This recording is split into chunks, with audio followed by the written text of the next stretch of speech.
Good morning, students. So, in our last class, we discussed about the Einstein's photoelectric equation. So, today we start with the topic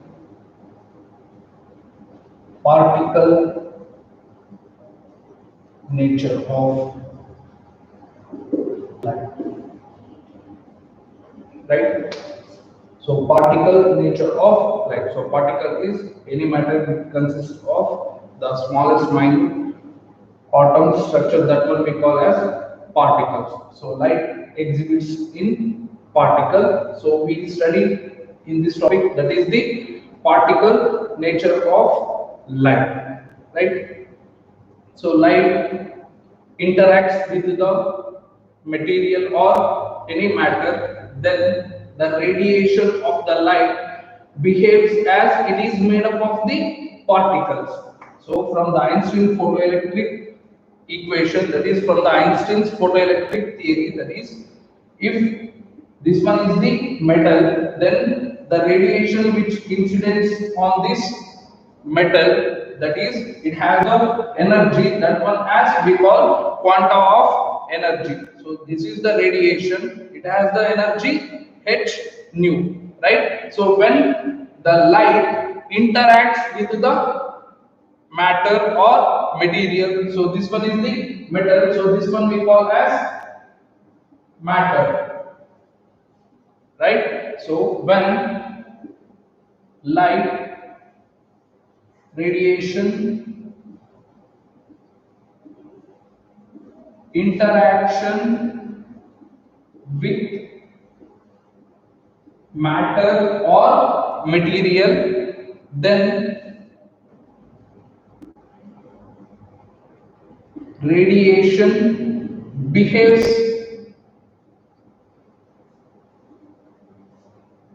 as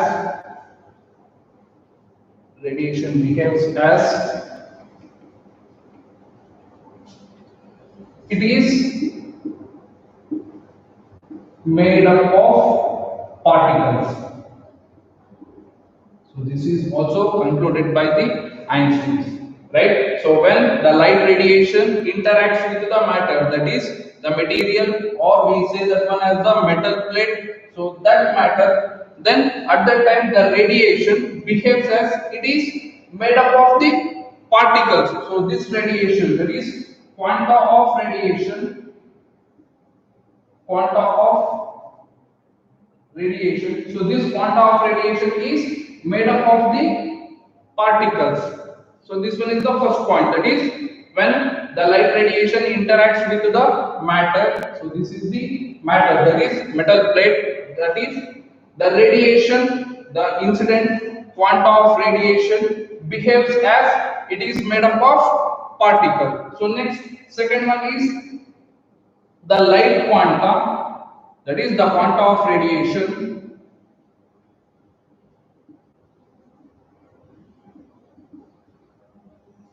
So this quanta of radiation associated with momentum, that is h nu divided by c. So this quanta of radiation, is associated with the momentum, right? So quanta of radiation has the energy packet, that is h nu, and also it has the momentum h nu by c, right? So for any particles, for any material which have the that is which has the definite value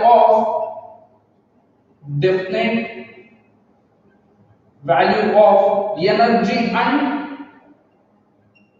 momentum, then that particle, that is that object behaves as the material, right? So here the quanta of radiation has a finite value of the energy, that is energy of the quanta, that is equals to h nu. So this one is the finite value of the quanta of radiation, and also the quanta of the radiation is associated with the momentum. So the momentum value is h nu by c, right? So by concluding these two, we say that is quanta of radiation behaves as a particle, and they given the name for that quanta of radiation is called photon, right? So this one is the photon. So this photon we call as quanta of radiation, that is packets of energy we call as photon, that is it behaves as a particle, right? So later they given the name, that one is the photon, right? So by using these conditions, that is first condition is when light radiation interacts with the matter, the radiation behaves as it is made up of the particles, and the quanta of radiation is associated with the momentum. So if any value have a definite energy value h nu and also the definite value of the momentum h nu, then those acts as a particle and they given the name, that one as photon, right? So this is about the photon. Now some characteristics of photon, that is quanta of radiation we also called as, the other name is photon. So it behaves as a particle because it has a definite value of the energy and also momentum.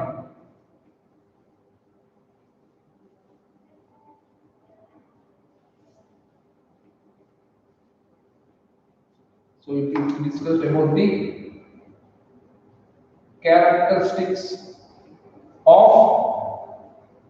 photon, or the other name of quanta of radiation, we given the name, that one as photon. So the characteristics are, each photon has definite value of energy, so that is E is equals to h nu, and momentum, that is h nu divided by c, where h is the Planck's constant, nu is the frequency of the incident radiation, and c is the velocity of the light radiation, right? So each photon has a definite value, that is each photon has a definite value of energy, that is E is equals to h nu, and it has the momentum h nu by c, right? So next, the second point is all photons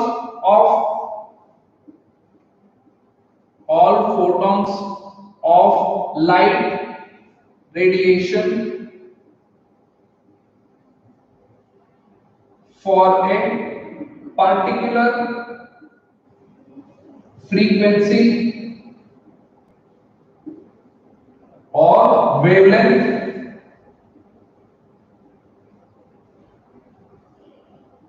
the energy and momentum remains same. So this one is the second one. So for all photons, because for a particular frequency we have the number of incident radiations. This is for the light for a particular frequency. It has number of quanta of radiation, right? So here we have 4 quanta of radiation. That means here we have the 4 photons. So each photon have the same value. So if this photon has the energy value h nu, means all these photons have the same values of h nu. So if this photon have the energy that is 2 h nu, means all the photons for a particular frequency have the same energy, that is 2 h nu, right? So understand this point. All photons of the light radiation, so these are the light radiations of a particular frequency nu, right? For a particular frequency nu, we have several number of radiation. So those radiation we call as quanta of energy of radiation. Hence here each radiations its photon, right? So here each radiation we call photon. So each photon has the same energy and momentum. So if its energy is 2 h nu, then all the radiations, that is for all the photons, the energy is 2h nu. If it is 3h nu, then all the radiations have the energy 3h nu. Similarly for the momentum, right? Next, third characteristic is photon is electrically neutral.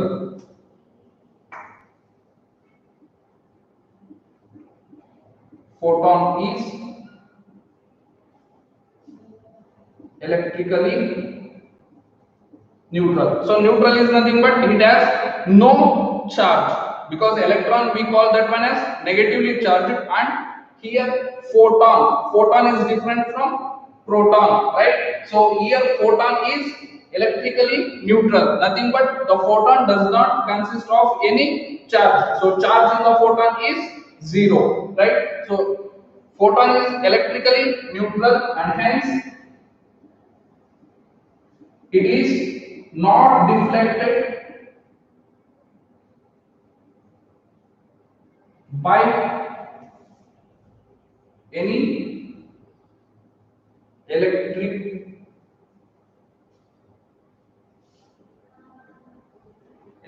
or magnetic field, right? So this is the third point. So third point is photon is electrically neutral because photon does not consist of any charge. Hence, if we apply the field, that is electric or magnetic field, to this photon, then it will not deflected, right? So it is, we say that photon is unaffected by the electric or the magnetic field, that is electric field and magnetic field, right? So this one is the third characteristics of the photon. So photon is electrically neutral, nothing but here the charge in the photon is zero, and if we apply any electric and magnetic field to this photon, then there will be no deflection we observe, right? So next and the last point is the photon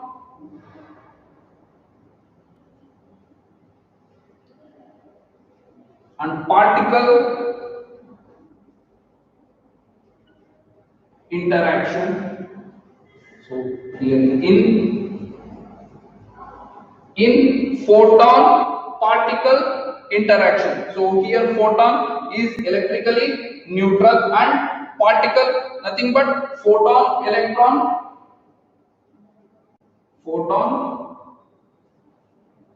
electron interaction, then the energy and momentum are conserved, that is total energy and total momentum are conserved. So if both the total energy and total momentum are conserved, then these two collisions we call as elastic collision. So as we studied in the class 11, if the momentum and the energy, total energy is conserved, means that type of collision we call as elastic collision. So here the interaction between the photon and electron, here the total energy and total momentum is conserved, hence this collision we call as elastic collision. So in photon particle nothing but, so any matter consists of particles, so particle consists of atoms, so atoms consist of the electrons. So finally particle we write as electrons, right? So in photon particle interaction, the total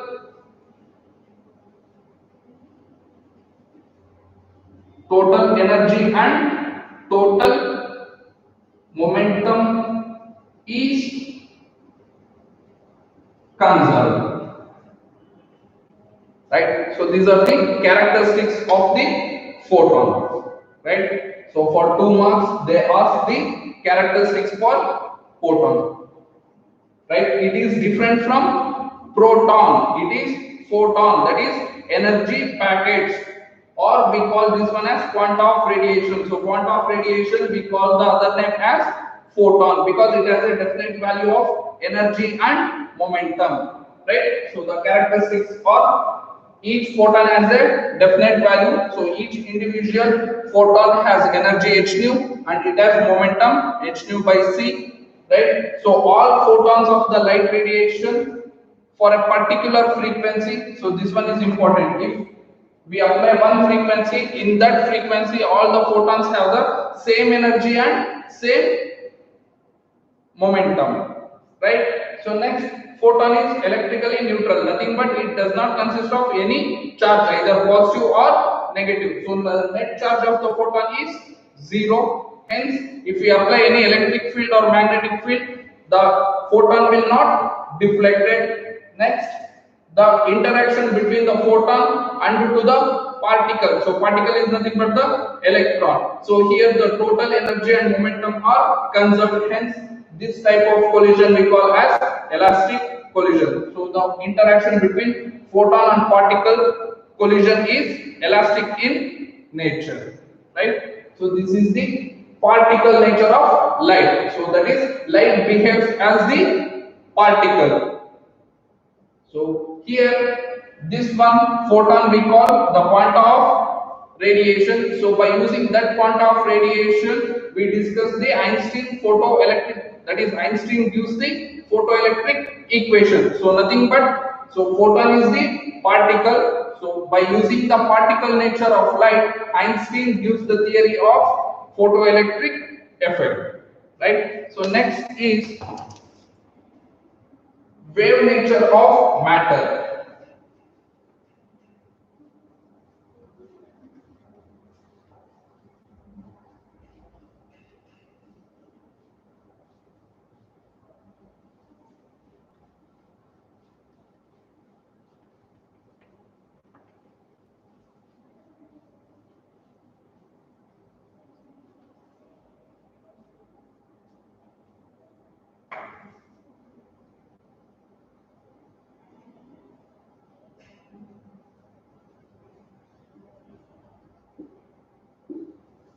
Right? So wave nature of matter. So in the last chapter, that is in wave optics, we discussed the phenomenon of interference, diffraction and polarization. So those phenomena we explained by considering light as wave, right? So the phenomena of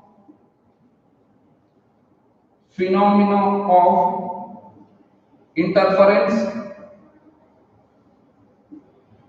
diffraction and the last polarization. So these three phenomena we explain considering light as a wave. That is, light as a wave. We explain these phenomena successfully, right? So next, in this chapter, we discuss the phenomena of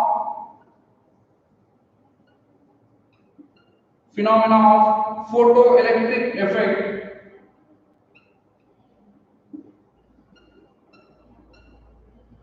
phenomena of photoelectric effect or phenomena of photoelectron emission, right? So one more is the Compton effect. So this is not in our NCERT syllabus, that is Compton effect. So the photoelectric effect we explained, that is Einstein's explained the photoelectric effect considering light as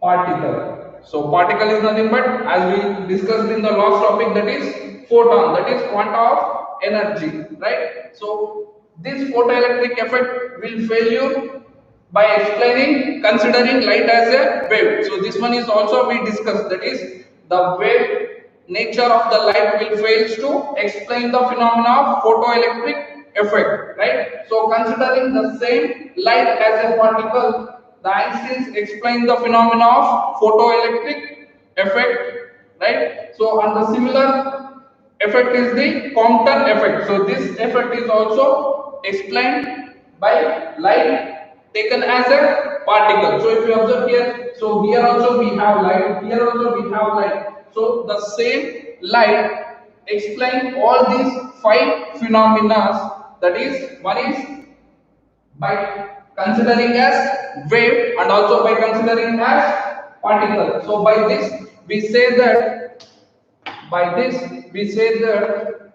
light behaves as both wave nature and also particle nature, because here which light we are going to use, here also the same light we are going to use. So by using this light only we explain these five phenomena, right? But considering is, by explaining these three phenomena, we consider light behaves as a wave, and by explaining these two phenomena, we are considering light behaves as a particle, right? So by this, we can say that light behaves as, that is, light exhibits light exhibits both wave nature and also particle nature, right? So this one is the first nature of light, and here this one is the second nature of light. So by this we can say that light exhibits both the wave nature and also the particle nature. So hence we call light as a dual nature. So that's why the chapter name is given as dual nature of radiation and matter, right? So light exhibits both the wave nature and also the particle nature, hence light we call as dual nature. Dual nothing but two, right? So this is the reason we call light is a dual nature, because it exhibits both the wave nature and also the particle nature, right? So by using this concept, right, by using this concept, that is light behaves as a wave and light behaves as a particle, de Broglie proposed one hypothesis, right? So de Broglie proposed an hypothesis.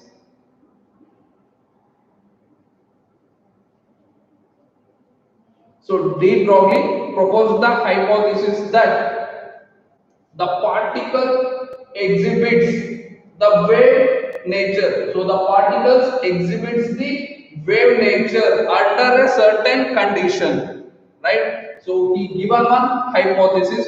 So according to that hypothesis, the particles, so these are the particles of the matter or material. So that's why we call this one as the material particles, that is the material particles exhibits the wave nature. So these material particle exhibits the wave nature under certain conditions. So this hypothesis we call as de Broglie hypothesis, right? So de Broglie says that the particles, so particles are present in the matter, hence the particles we call as material particles. So these material particles exhibits the wave nature, nothing but here this particle, material particle exhibits the wave nature under certain conditions. So that hypothesis we call as de Broglie hypothesis, right?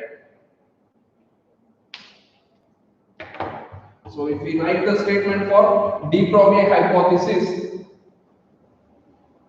the material particles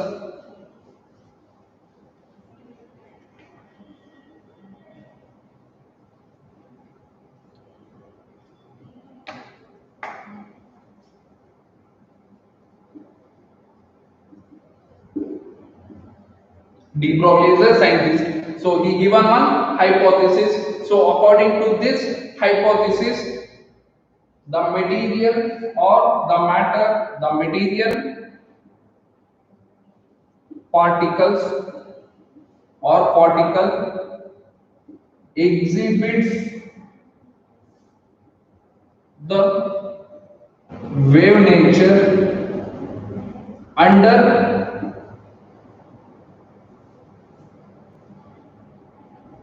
suitable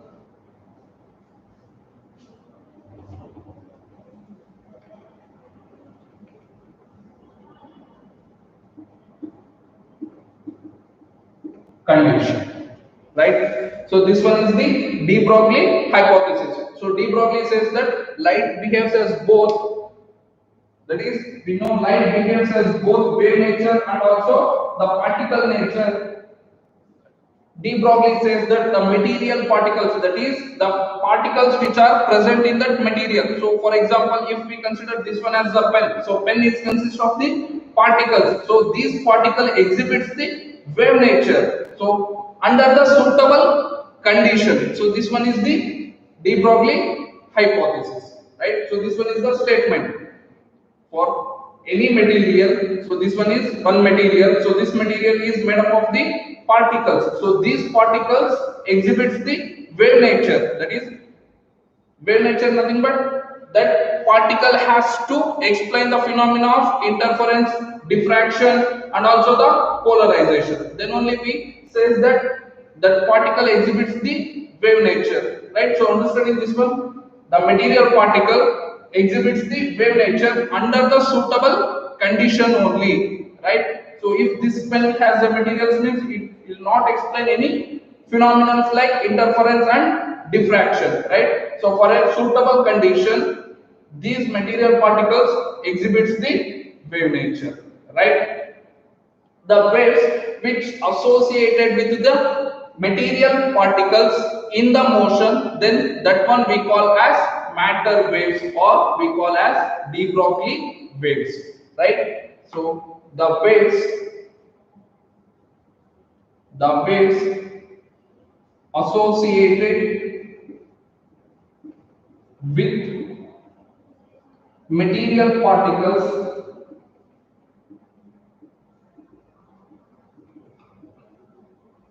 under motion, then the waves are called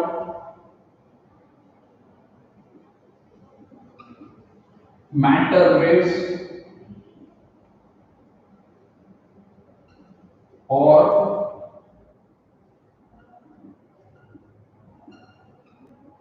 de Broglie waves, right?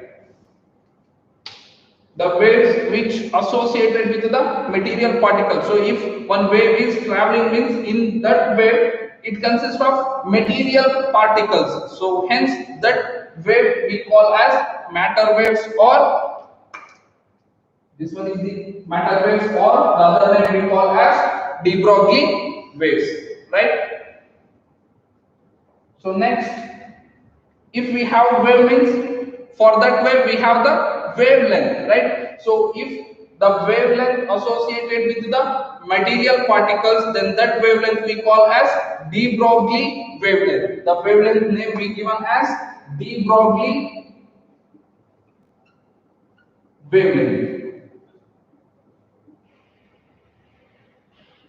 So here we have the waves, that is matter waves. So for that waves we have the wavelength, and the wavelength we name as de Broglie wavelength. So that wavelength is lambda denoted by, that is wavelength is denoted by lambda, that is equals to h divided by p, right? So where h is the Planck's constant, where p is the momentum, right? So where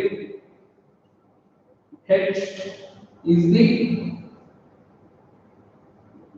Planck's constant and p is the momentum of the particle. So as we studied in the earlier, that is in the class 11, we discussed about the momentum, that is p is equals to mass into velocity of that object, right? So here we are considering the material of the particles, that is particles mass and its velocity. So that one we can also written, that is lambda is equals to h divided by mv. So this one is the de Broglie wavelength. H lambda is equals to h divided by mv. So here the value of h we have 6.63 into 10 to the power of minus 34 joules second, right? So this one is the constant. That constant is the Planck's constant. H is equals to 6.634 into 10 to the power of minus 34 joule second. And here m is the mass of the particle and v is the velocity of the particle. Right?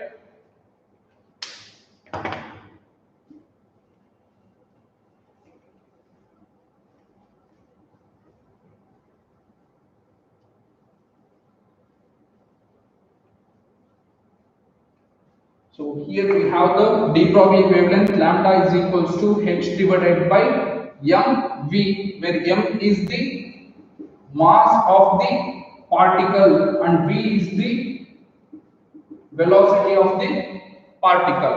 Right? So if you observe h is a constant, then lambda is equals to 1 divided by mv, that is inversely proportional to that of the lambda, that is mass and velocity. Right? So if the wavelength lambda is small, that is lambda is small for, that is for two reasons. The wavelength is small, that is the wavelength is the de Broglie wavelength. So this one we call as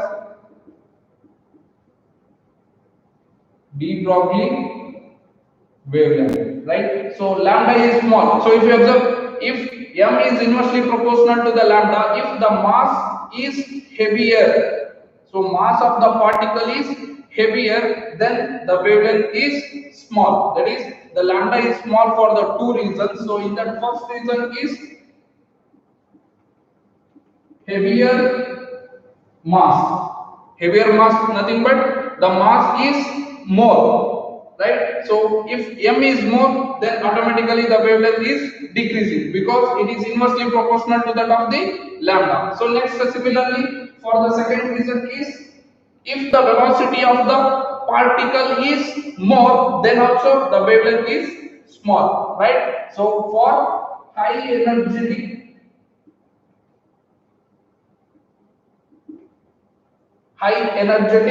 that is high energetic, that nothing but its velocity is more, right? High energetic particles. So lambda depends on the two variables, one is mass and another one is velocity, right? So if the mass is heavier, right? So if the mass is more, then the wavelength, de Broglie wavelength is less. So if the velocity is fast, that is high energetic velocity, then also the wavelength is small. So in the last concept I explained, taking this pen as a matter, right? So this matter consists of the particles,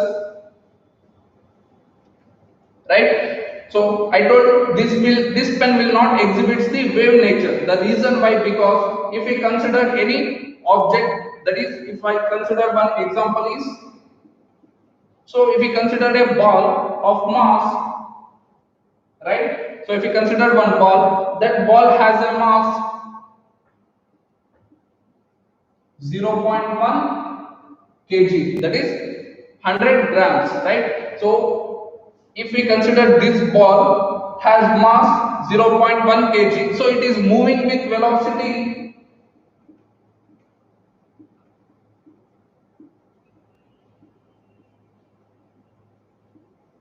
for example, it moving with velocity 20 meter per second, right? So if we throw a ball of mass 0.1 kg, then it will move with the velocity 20 meter per second. Now, can we say this ball will exhibit the wave nature? So if we find the de Broglie wavelength lambda is equals to, we know the value of h, that is the constant, that is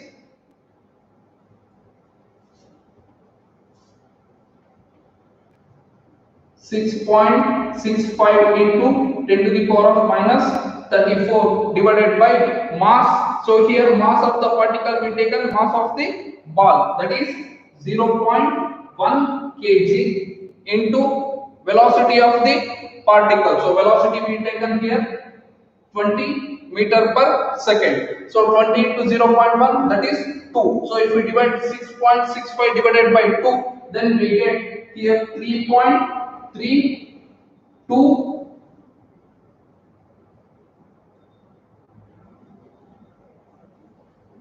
325 into 10 to the power of minus 34 meter, right? So this is the wavelength we are getting for the ball which is moving with a velocity 20 meter per second. So if you observe here the value, that is 10 to the power of minus 34, that is which is very less, that is the wavelength which we are using, that is we find out here from this example, that one is very small, it is behind the measurement, right? So if this wavelength is very small, then the heavier masses object will not exhibit the wave nature. So this is the reason. Hence, for this reason only, this pen will not exhibit the wave nature, because its mass is more. So when we get this wavelength, that is de Broglie wavelength exhibits, so de Broglie says that the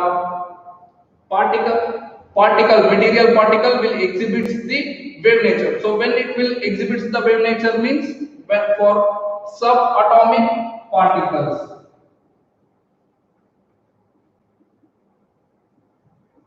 So subatomic particles nothing but the electrons. So atom consists of electrons. For those electrons, so wave the particles will exhibit the wave nature. So for that, if we know the mass of the electron, that is 9.1 into 10 to the power of minus 31 kg, right? So if electron will travels with the speed of light, so hence its velocity becomes 3 into 10 to the power of 8. So already we know the value of h. So if we substitute, then we get the measurable value of the de Broglie wavelength, right? So when we measure the values of the wavelength, then the particle will exhibit the wave nature. So here we can't measure, so this much lesser the value of the wavelength, hence we can't find the exhibit of the this material in exhibition of the wave nature. So whenever the wavelength is measured, then only the particle will exhibit the wave nature. So here the de Broglie wavelength is not measurable because it is very lesser value. Hence the ball will not exhibit the wave nature.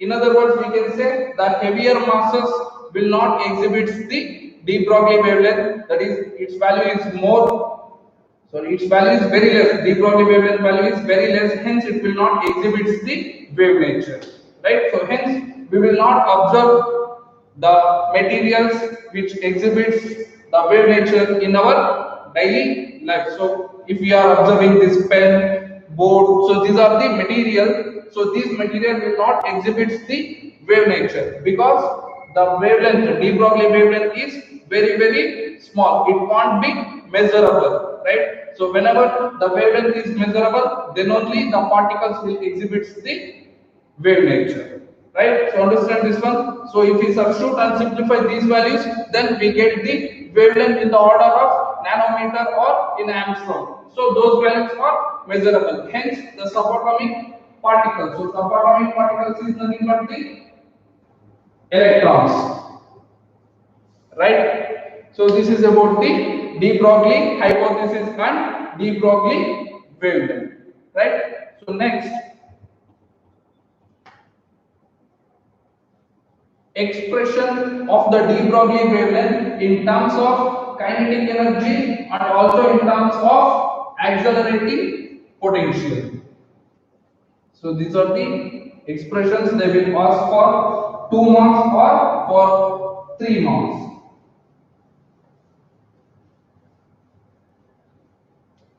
It is expression for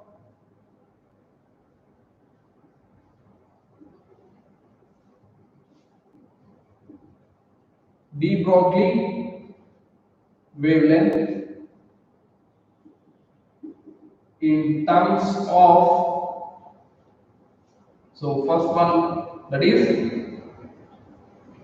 kinetic energy. For 2 marks they will ask any one, either the de Broglie wavelength can be derived in terms of kinetic energy or accelerating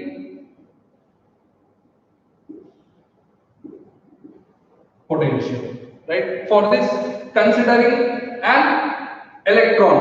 So considering an electron of suitable mass and charge. So for electron it has mass m and charge. So considering the electron of mass m and charge E, right? So it accelerates from rest with the potential V. So if this electron is accelerating, nothing but it has kinetic energy. So if we know the formula of kinetic energy, that is K is equals to half m v square. So m is the mass of the electron and v is the velocity of the electron, that is the charge. So here we have taken the charge as electron, right? So kinetic energy is equals to half m v square. So we know that the momentum P is equals to mass into velocity, right? So now if we rearrange the kinetic energy in terms of momentum, right? So here we get P square divided by 2m. So in this equation we are multiplying and dividing by m. So if we multiply and dividing by m, here we get m square v square divided by m. So mv is p. So here we have m square v square. Then it becomes p square, that is divided by m, right? So p can be written as P is equals to, this shifts to the LHS, it becomes 2m k. So it is the square. If we remove the square, means in the RHS it becomes the square. So P is equals to square root of 2m k. So here we need the expression for the de Broglie wavelength. So from de Broglie wavelength, that is lambda is equals to, we know that h divided by p. Right? So the formula for the de Broglie wavelength is h divided by p. So here we have the value p, that is equals to root of 2m k. So if we substitute this one, this becomes h divided by root of 2m k. So this one is the de Broglie wavelength in terms of kinetic energy. Right? So this one is the expression for the first one. So first, considering the kinetic energy half m v square. Next, we rearrange this kinetic energy in terms of momentum. Then k is equals to p square by 2m. Right? So next, we need p. So p is equals to 2m k. That is square root of 2m k. So we know that the de Broglie wavelength lambda is equals to h divided by p. So here we get the value of p. So if we substitute here, then we get the de Broglie wavelength in terms of kinetic energy. Right? Next, for this one, second one, accelerating potential. So if here it accelerates from rest, then it has the kinetic energy. So kinetic energy is equals to work done. Kinetic energy is equals to work done. So how it work done means electrons will travel from one point to another point with the potential V. So hence the kinetic energy is equals to the work done. So this one we already studied in the class 11th only, right? Kinetic energy is equals to work done. So here we know the kinetic energy is equals to, so if we write directly in terms of P, then P square divided by 2m, that is equals to work done. So work done is the electron. So here is the potential. So this one can be written as E into V. Right? So kinetic energy is P square by 2m and the work done is E into V. Right? So we need P, hence P is equals to 2m EV. That is, if we remove the square, it becomes square root, right? So P is equals to square root of 2m EV. So we need the de Broglie wavelength, and we know lambda is equals to h divided by P. That is equals to h divided by square root of 2m EV. Right? So this is the relation for the de Broglie wavelength in terms of the accelerating potential. So where V is the accelerating potential, right? So these are the two relations. One in terms of kinetic energy and another one in terms of the accelerating potential, that is V, right? So if we now further, we know the values.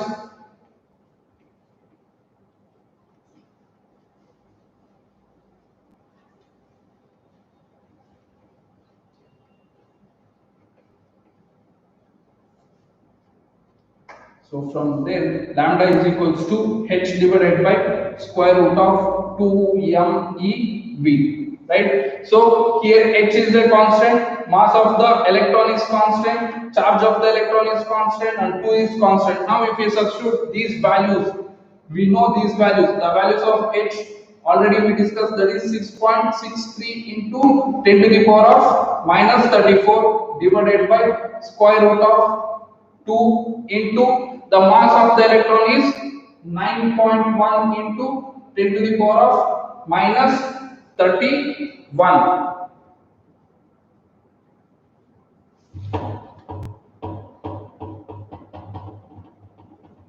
Right. So 9.1 into 10 to the power of minus 31. This is the mass of the electron into charge of the electron is 1.6 into 10 to the power of minus 19 into V. Right. Now if we simplify this whole value, then we get lambda is equals to 1.227 divided by root V into nanometer. That is 1.227 into 10 to the power of minus 9 meter, or we can say this one as nanometer. So this one is the relation for the de Broglie wavelength to the accelerating potential. Right? Lambda is equals to 1.227 divided by root V. Here nano is very important, or we can write into 10 to the power of minus 9 meter. Right? So this is about the de Broglie hypothesis and de Broglie wavelength. Right? So in the next class we discuss one experiment is remaining. So if we complete the experiment means we were completing the chapter, that is dual nature of the radiation and matter. Right? So this is important for 2 marks. Either they may ask the hypothesis, de Broglie hypothesis, or they may ask for the relation. Right? Thank you.